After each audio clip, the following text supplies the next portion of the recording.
Now, last episode, this is what we were working on, and we now have processing for cobblestone and turning it into gravel, into sand, into flint, into iron, into clay, all of the good things needed for building. Now, I am still missing one crucial step in this farm, converting our iron nuggets into iron. And we now have a lot of iron nuggets built up in the chest. Well, technically everything has built up at this point. And so I would really love to convert specifically our nuggets directly into iron ingots. That way we constantly have a supply, much like as if we had built a villager farm. Now also, you see that sign right over there? Yeah, the one that's next to me? Yeah, it's under construction, but I'm hoping that we can solve that problem today and, well, make it not so under construction and actually get a fully fledged building up and running by the end of the episode. But you know, goals are goals, and there's going to be things that happen. I'm trying my best. Ooh, I love this glass though, by the way. There's going to be a lot of cool things that are added, and I also kind of want to get a few Fletcher villagers up and running so I can then start trading some of our flint and kind of keeping up with the trading so I can have a constant supply of emeralds for now. But enough of me explaining what I'm going to do today. I need to start working on how I'm going to get the iron over into some sort of other chest.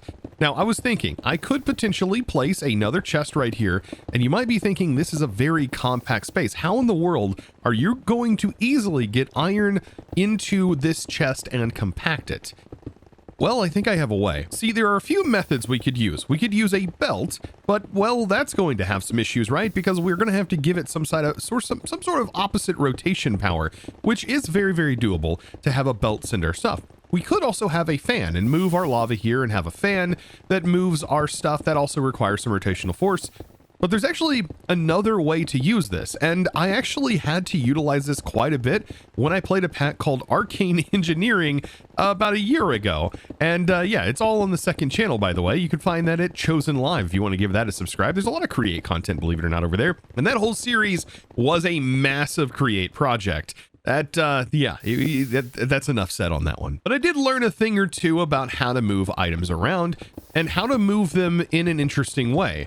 So what we can actually do is we can send items via item drains. And this is a pretty interesting mechanic because typically item drains would be used to send a bucket, and then it would drain the bucket, and then it would send the bucket along. But it can also just casually move items, and it will continue as if it's a belt in one direction. So if this chest has a funnel on it that then sends the items off, it will just continue going until it reaches somewhere that it can actually stop at. So that's pretty interesting, right?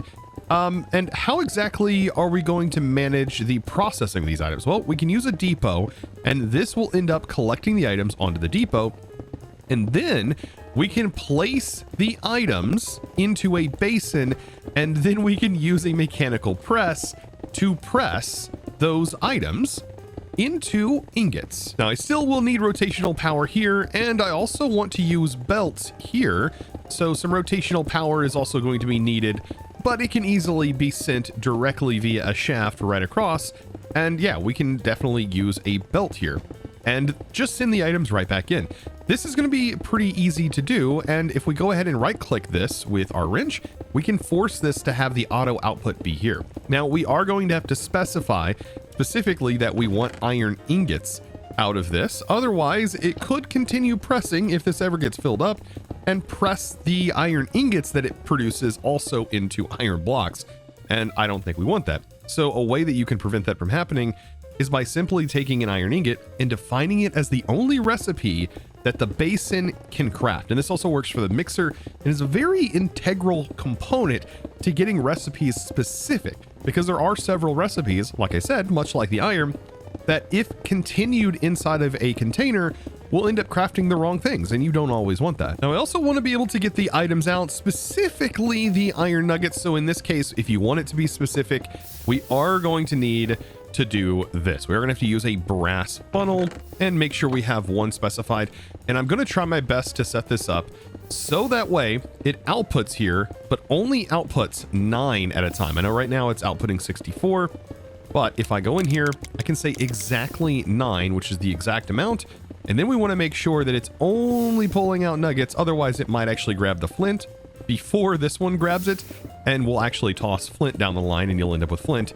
inside the basin, and we don't want that. So I think so far so good. Thankfully, we can use a regular andesite funnel on here, and we can set this to pull in, and you'll notice it's going to just send all of that directly into the container, and we are ready to start giving this rotational energy. And I don't think sending this rotational energy gets any easier than just using my favorite block in the entire Create mod, the encased chain drive. Oh, it's got to be every Create lover's favorite block.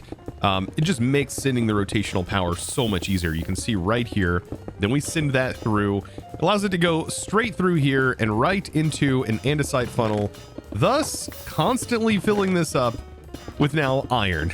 So we are really pushing along here, and now we have a constant supply of iron nuggets, and also we will have a constant supply of iron ingots. And it's at this point that I would like to mention that if you don't like noises like this, I recommend using a mod called ESM, or Extreme Sound Muffler. It is this little mod right here, and you can click a button and you can actually define specific sounds that you don't want to hear, and specifically in areas. So if I'm standing near this, I can use this mod called Extreme Sound Muffler, define a space. I can set my range over here and make sure to set the anchor.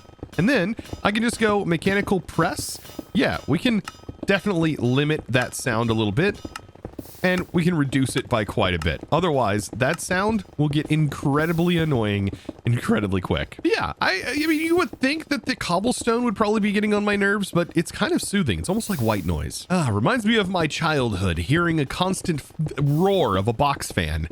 I don't know if that's just a me thing. So I want to prep up and get ready to start actually building and start getting that, well, building finished up. So I am going to go ahead and start smelting bit of brick. I'm gonna need quite a bit of brick because I really want to incorporate a bunch of brick into the build, and villagers would be nice to trade for brick, but they can only give you so much, and that's why I really wanted to get that up and running.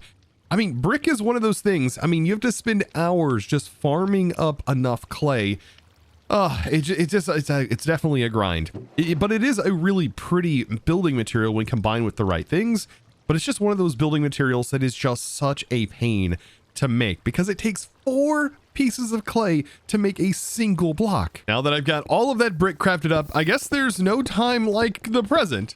So I should probably kick things off and, well, jump right into the time lapse. And so that means da da da da da da da. Sorry, I had to do that.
So now the village is really starting to come together now.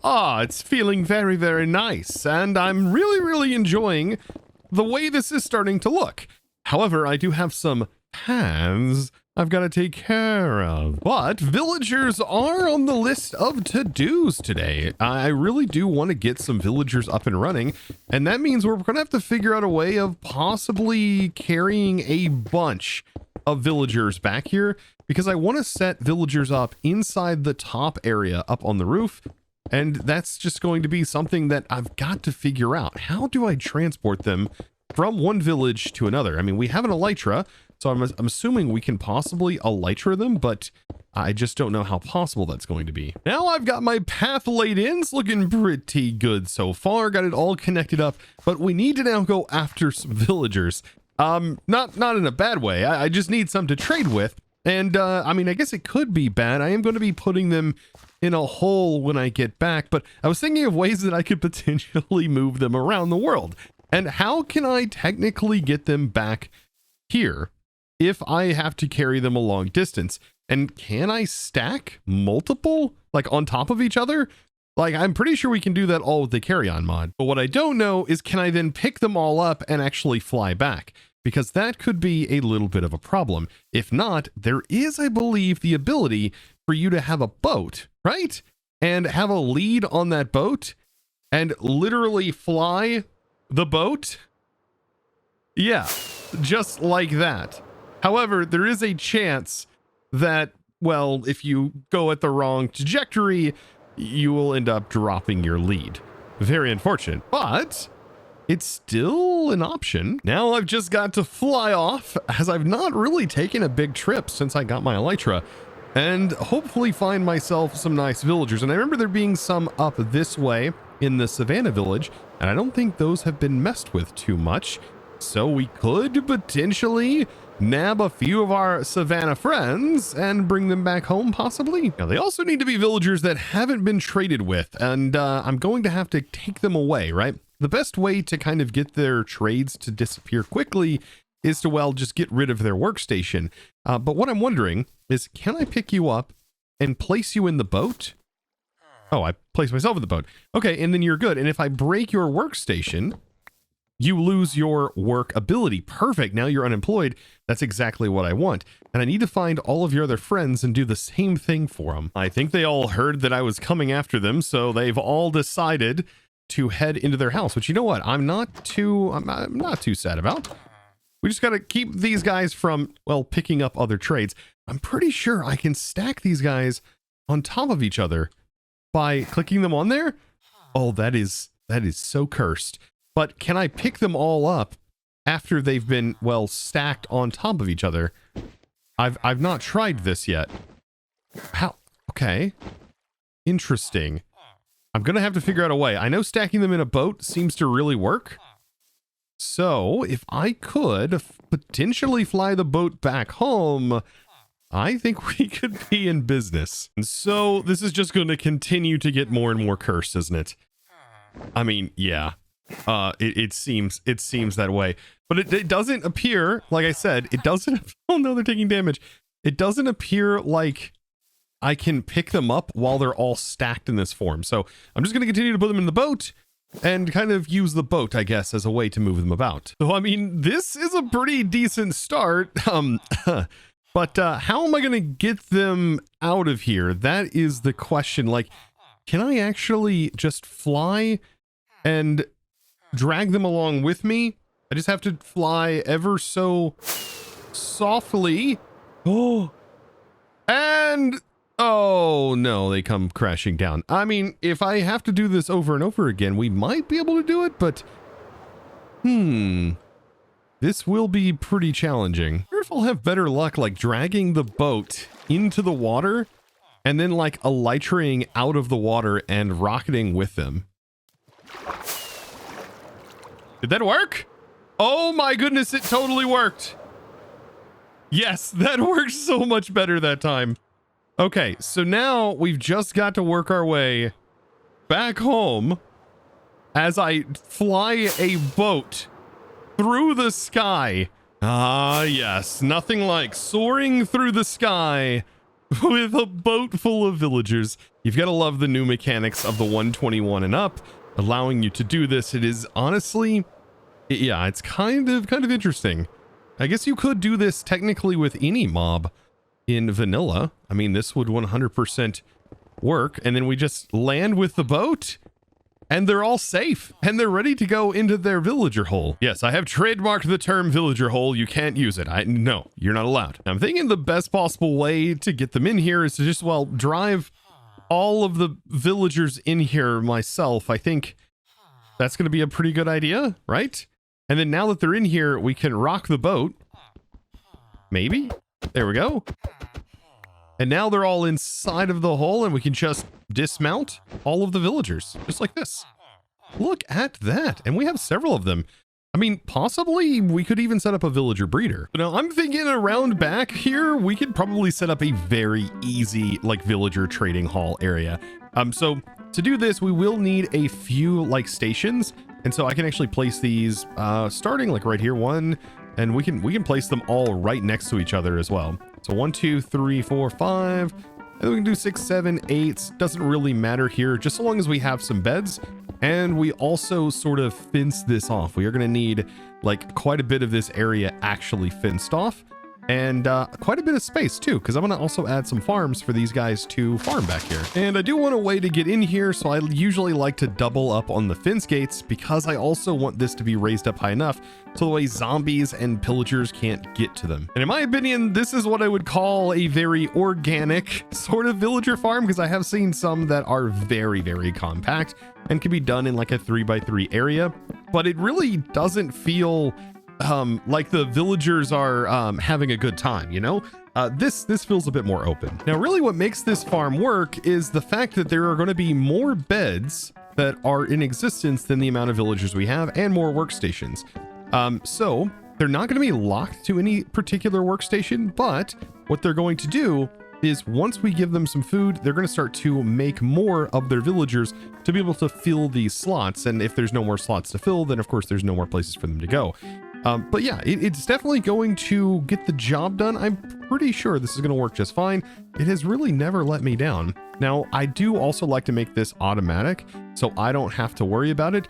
So to do this, we need to plant a few carrots. Carrots are like some of the best things to have, and these villagers will just automatically farm the carrots that they need to breed, and they'll just make that whole thing work. So without further ado, let's get these guys in here, and they should automatically start changing their profession. Like immediately they're going to link, and that's exactly what we want to see. Now, one of the best ways to jumpstart these guys is just to split up some carrots and just start tossing the entire stacks of carrots at them, and they'll just pick them up. And it'll make them super duper happy when they have a few carrots. I think they only need like 12 or 16, something like that. Not even that many. And so long as you split them between them, before you know it, you're going to have some baby villagers wandering about. And that's exactly what we want to see. While I wait for the villagers to do their thing and I get myself a bit more of them, I was thinking this little hole right here, I could lead up and then make sure this is an actual room up top. And then we can actually use an elevator on down here to be able to get up to that level. That'd be really cool. And there just happens to be like a perfect amount of space here for a nice little elevator. Now I've got to say, elevators from Create are kind of interesting. Basically, to get them to work, you need a redstone contact that needs to be the position that you want your elevator to be in. And then on your actual elevator, you want this to be the position that it actually meets this other redstone contact. And this is kind of what defines, at least on your main contraption, considering that the entire thing is a contraption, we kind of want them to meet. And when they do meet, they basically form a pair and they emit a redstone signal. But inside of a contraption, so if we made this little 3x3 a contraption here, this would be defined as a level. So the same thing is going to happen if I place another redstone contact up on the level that we want this to rise up to. But let's go ahead and set in that redstone contact. I added all of this scaffolding to be able to get up here quite easily. And this right here is right where I want to place it. So if I can just bridge over there ever so slightly here, that's probably the most janky bridge I've ever built. But yes, I want the floor to come right up to this level. And so redstone contact, just like that. I'm going to have to probably rotate it a little bit. There we go, until this point right here. is facing to where the contraption would be.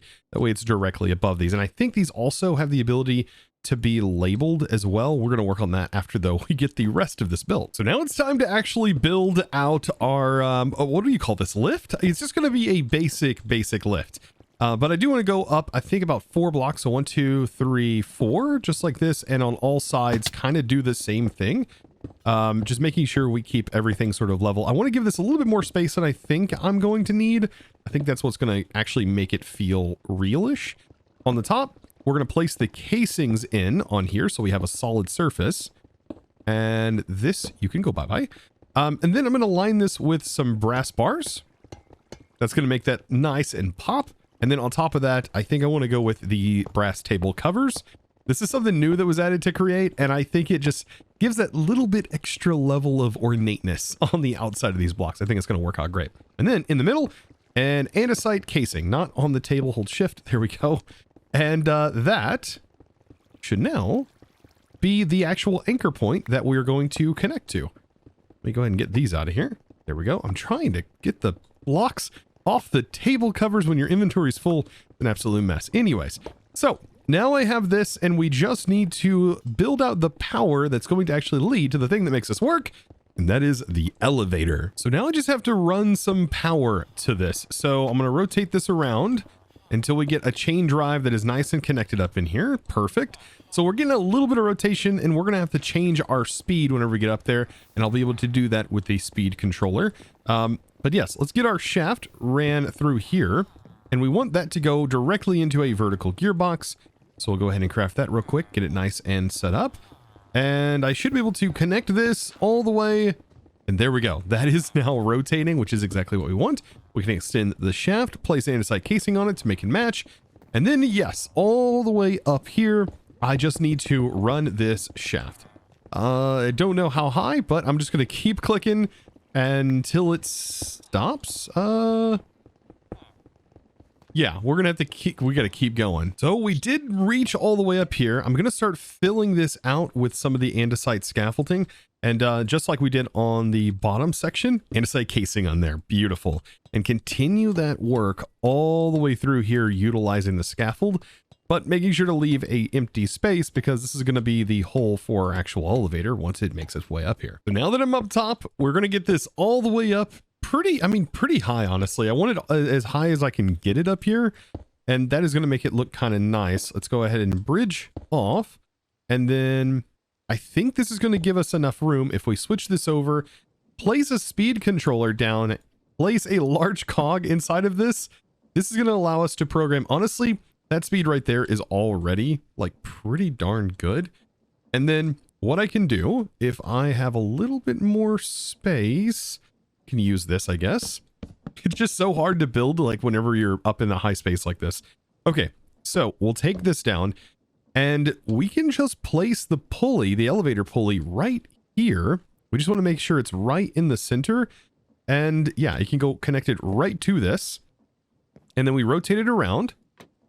And we just simply hook an encased chain drive to it. And that will transfer that speed. But on the speed controller itself, let's see.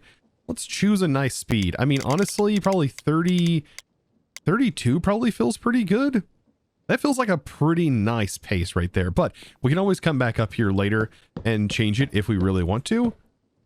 Make sure not to fall down in the pit. Beautiful. Okay, so this is almost ready to go. I think now the only thing I've got to do is, I can't remember if it's given a redstone signal, but we do have to glue our contraption together down here. Now with the glue in, it's probably a good time to go ahead and place in our contraption controls, which does fit perfectly right on the actual redstone contact. And then we got to make sure that gets glued in as well. And then one last little detail. I think I want a little bell right here in the middle. And I think I can click on the middle section and make sure that's glued in. Now, I believe every time we reach a actual point, a redstone contact, it should ring that little bell. Okay, so we're actually getting somewhere. I've got to go all the way up here. And then now that it's glued together, I think we right click. And then that connects then to our contraption. And I think that is literally it. We just need to kind of gracefully fly down here. And our contraption controls, I think, should be set up where we can select our floor. So we have floor 0 and floor 1. Whenever we click floor 1, the whole contraption gets brought up to that level,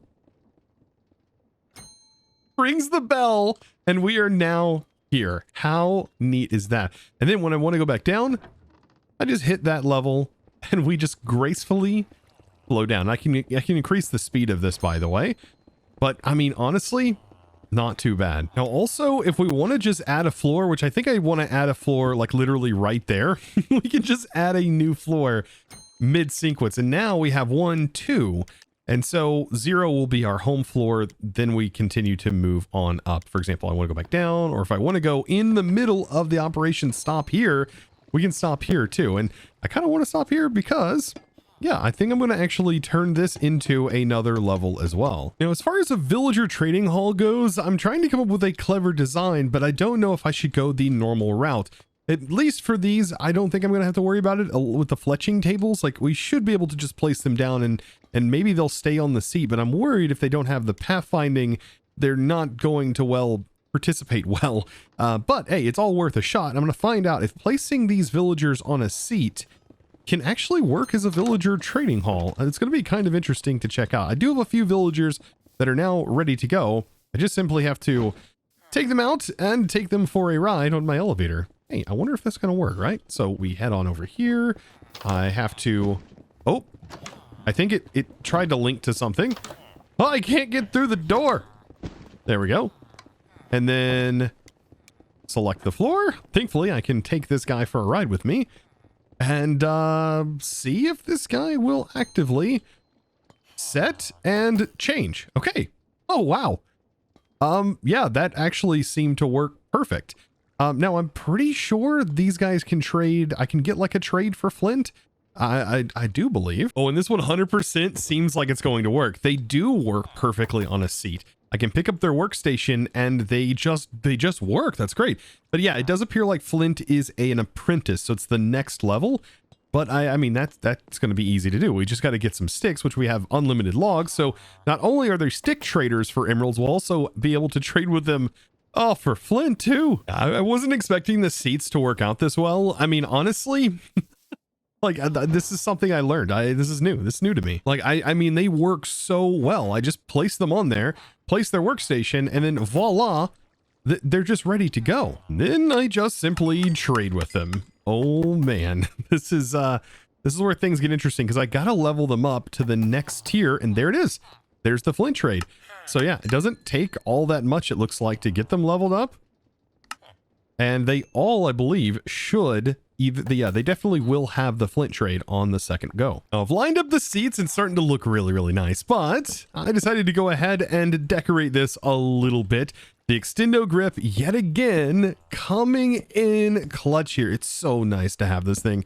Like, I mean, there are so many times I'm like, man, I just can't reach that block.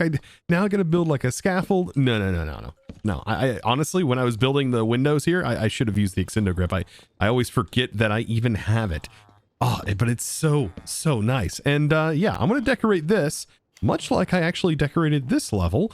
However, this one is a little bit shorter, but I thought that this definitely is going to add a nice touch to the farm, and I can even hang some lights down the middle, allowing me to get rid of these ugly torches. So I think a few more villagers, and this is going to be really nice. I'm going to have like a level up top, or like this main area here. You can see I have I actually got a plains villager out of the group, but it's a slow process getting the villagers without a really, really insane like villager breeder. But we have our main row. I think I'm going to do like a row of trading Fletchers, and then we're going to have some other nice villagers that are going to go here. I mean, they could also be trade too. I mean, we could trade iron. We could trade really anything just to get emeralds. And then down here, I'm thinking maybe add some bookshelves. And this would be a really nice trading hall for a lot of the different enchants, because honestly, I don't think I'm going to need this many slots for enchants, but it'll still be nice. And then we can also maybe even have, I don't know, a few other traders. I mean, brewing the witches, right? Or clerics. I mean, clerics are definitely worth it, mainly for the ender pearls, like just alone. Even though we have access to the inn, sometimes it's just nice to buy them from here. and also a mason, so that way we can maybe buy our bricks. That would be really nice too. Oh, just big plans overall, and this is a work in progress. I mean, because really all we have is just create, right? So it's going to be interesting. This is all sort of our early game, early stage sort of setups, because the ultimate goal here is to build large industries and factories. And with the expansion mods coming out over time, I mean, it's only going to get better from here. And I just want to build some cool stuff. And I think that's what we're going to be able to do in this series. And I thank you guys so much, by the way, for watching it and all of the kind comments that you've had so far on this series. It's been a little bit different getting back into the groove of using like the replay mod and many other things like that. But I thank you all so very much. And well, if you've been enjoying this, be sure to click that subscribe button, of course, if you haven't already, and give this video, guys, a huge thumbs up. Comment down below as well, what villager is your favorite villager to trade with? Like, which one? I mean, which one is your favorite? Let me know down in the comments below. And of course, with that being said, it's now time to thank the amazing supporter of today's episode. That amazing thanks is going to go out to, if I spell everything right, Afira. I think I've said that right. Amphira. Thank you so much for your amazing support and choosing to support me over on the Discord by becoming a Discord premium member and supporting me in one of the best ways possible. By, of course, supporting me through Discord, and I really do appreciate you. Guys, be sure to check out the Discord if you haven't already, and also check out our custom create or just create Discord that is dedicated to this SMP alone. I'll also have that link down in the description below if you want to check that out, as it just got created. So be the first to, well, join the server. And guys, I'll see you in the next one. You know how it goes. As always, thanks for watching.